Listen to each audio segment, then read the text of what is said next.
ตัวมันนั่นแหละตัวปีนี่อยู่มั้งเนี่ยเอาใส่ตัวปีนะมัน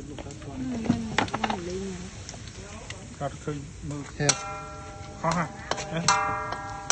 เขาจะทุบเรียกเพิ่มโฮบอาจจะเป็นจานอาจารย์ตักนี้นักอาจารย์นะเขาไม่ได้ตักตัวเลยไม่ได้ตักตัวใช่แต่เป็นปลาเนี่ย